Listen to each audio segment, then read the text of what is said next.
Axel Podernowski, bonsoir. Bonsoir. Bienvenue au Talk Orange Le Figaro. Vous êtes député UMP du Val d'Oise et président de la Commission des Affaires étrangères de l'Assemblée nationale. Vous avez suivi, j'imagine, l'accord intervenu cette nuit entre les dirigeants européens. Les marchés l'ont salué ce matin, mais est-ce que cet accord est pérenne ? Oui, je crois que c'est un accord pérenne. C'est dans tous les cas une étape très importante dans la construction de la zone euro. Ne mélangeons pas tout.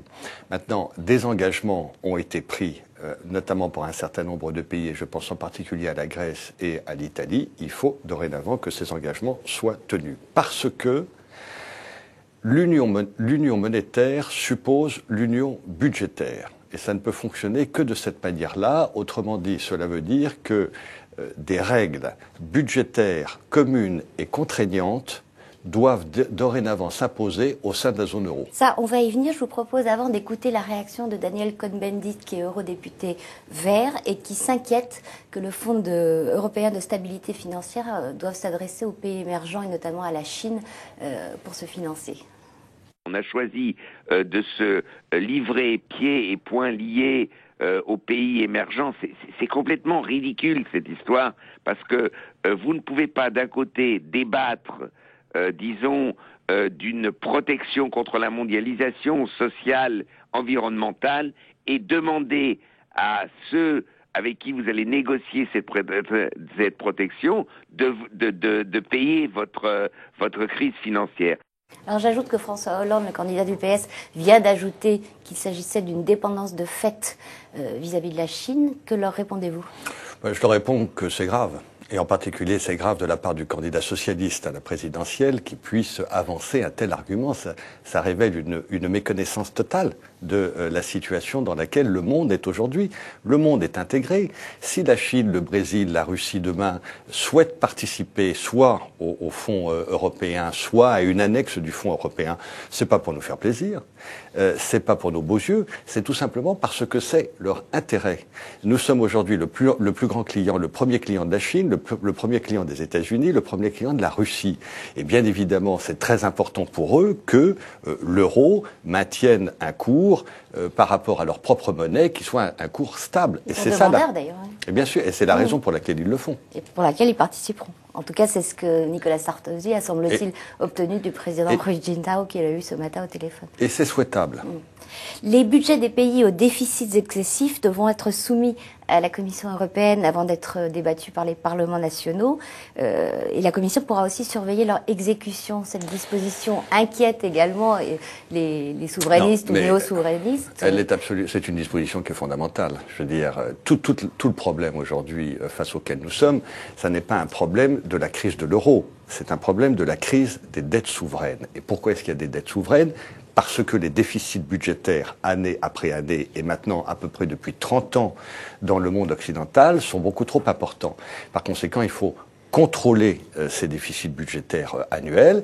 Et pour cela, bien évidemment, il faut établir des règles communes contraignantes qui s'appliquent à tous. On ne peut pas continuer à vivre à crédit, en particulier sur les générations à venir. Contraignante, ça veut dire assortie d'un vrai pouvoir de censure pour Oui, je le pense. Oui. Je le pense, et je pense qu'en plus, il faut que ce soit a priori, et non plus a posteriori, comme c'était le cas jusqu'à aujourd'hui. On a bien vu le problème de la Grèce, qui finalement, pendant 8 ans, a triché. Qui a menti. Au moment de son adhésion. A triché et tout au long de ces 8 années nous a transmis des chiffres qui étaient des chiffres faux. Donc c'est une situation qui n'est dorénavant plus possible. Mais est-ce que ça veut dire concrètement que si ce dispositif avait existé au moment où Lionel Jospin a instauré les 35 heures, la France n'aurait pas pu le faire ? La France, voulait dire, n'aurait pas pu avoir instaurer les 35 heures, vu l'état de déficit. Elle aurait été obligée d'équilibrer ses comptes dès la première année. Et par conséquent, n'aurait pas pu effectivement afficher un déficit budgétaire aussi important qu'elle l'a fait.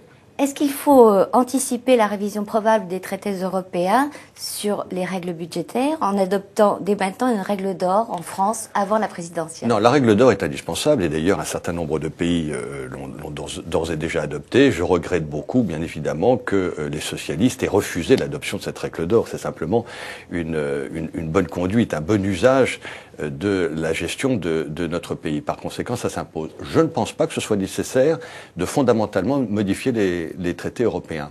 Pourquoi? Parce que c'est simplement une disposition commune à adopter au sein de la zone euro, autrement dit par les 17 et non pas par les 27. Et d'ailleurs, on voit bien en l'occurrence que ça voudra dire qu'on va assister à une avancée de l'Union européenne véritablement dorénavant à 2 vitesses. Beaucoup plus intégrée à 17 et finalement une Europe plus vague à 27. Est-ce que vous dites que les socialistes ont refusé, tout le monde a pu le constater, mais est-ce que maintenant, psychologiquement, avec les décisions qui ont été prises cette nuit, ça ne vaudrait pas le coup de reposer la question? Eh ben, je pense qu'il faudra le faire. Moi, je serais curieux avant la présidentielle, on est bien Avant d'accord. la présidentielle, et je serais curieux de connaître l'opinion de M. Hollande et du Parti socialiste en général à cet égard, car évidemment, la règle d'or s'imposera à un moment ou à un autre. Par conséquent, faire uniquement de la petite politique politicienne à ce sujet, c'est regrettable. Mais il faut éventuellement aller jusqu'à convoquer le Parlement en congrès pour mettre vraiment les socialistes au pied du mur. Non, il faut s'assurer avant que tout le monde est d'accord, parce que évidemment, faire un congrès et que ce soit rejeté, ça serait maladroit. Qu'attendez-vous du G20 qui s'ouvre jeudi et vendredi à Cannes? D'abord, la confirmation des règles qui ont été adoptées, de bonne gestion, et en plus des dispositions supplémentaires, en particulier de régulation des marchés financiers, en particulier dans le domaine bancaire. Fondamental que dorénavant des règles comptables identiques s'appliquent à toutes les banques à travers le monde, car aujourd'hui ce n'est pas le cas. Deuxièmement, des dispositions au niveau du système monétaire international, au niveau des niveaux de taux de change entre les différentes monnaies. On ne peut pas continuer à vivre avec un yuan chinois qui est aussi dévalué qu'il ne l'est actuellement. Oui, mais ça, apparemment, tous les efforts des dirigeants européens pour obtenir qu'il oui, mais il faudra trouver une formule. Si vous voulez. Les Chinois ne pourront pas avoir une telle ampleur d'écart entre leurs exportations et leurs importations à notre détriment. Par conséquent, il faudra trouver des règles. Est-ce qu'il faut faire la TVA anti-délocalisation, c'est-à-dire augmenter la TVA sur les produits importés? C'est évidemment, et, il faut le faire. Et baisser les cotisations sociales des entreprises en contrepartie. Évidemment, il faut le faire. Et d'ailleurs, en fait, le bon nom pour cette TVA, c'est la TVA importation. Parce qu'en réalité, il s'agit de faire en sorte que les produits importés soient plus chers et que les produits fabriqués en France restent exactement au même prix et que par conséquent notre protection sociale soit en partie financée par les produits importés.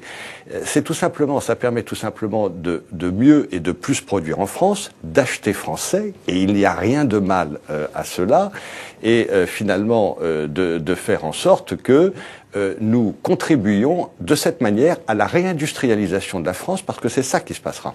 Est-ce que la France peut espérer conserver son triple A sans effort supplémentaire? Est-ce qu'il faut, outre cette TVA anti-délocalisation ou anti-importation, une TVA sociale, une hausse de Non, il faut une TVA importation. On parle aussi de l'impôt sur les sociétés? Non, je pense que ce serait maladroit d'augmenter l'impôt sur les sociétés. Les sociétés françaises ne sont pas assez profitables aujourd'hui. Et c'est la raison pour laquelle elles ne peuvent pas investir davantage dans la recherche et le développement, dans les exportations, dans l'emploi. Et par conséquent, on est au maximum. En revanche, il faut mettre en place la TVA importation parce que... Ça suffira ?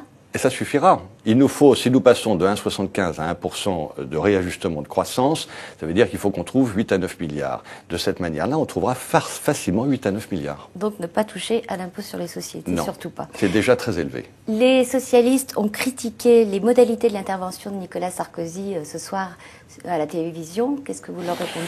Une fois de plus, c'est totalement contradictoire avec ce qu'ils ont déclaré hier et avant-hier, puisque j'entends Ils exigeaient des explications. Oui, ils exigeaient des explications. Oui, là, ce qui les défrise, si j'ose dire, c'est l'appel à une société de production privée. Oui, enfin, on ne peut pas dire on ne peut pas dire tout le temps le contraire de ce qu'on vient de dire, et par conséquent, tout ça est un peu enfantin. Axel Poniatowski, je vous remercie. Bonsoir et à demain pour un nouveau talk Orange Le Figaro où nous recevrons l'ancien ministre des Affaires étrangères, Hubert Védrine. Merci. À demain.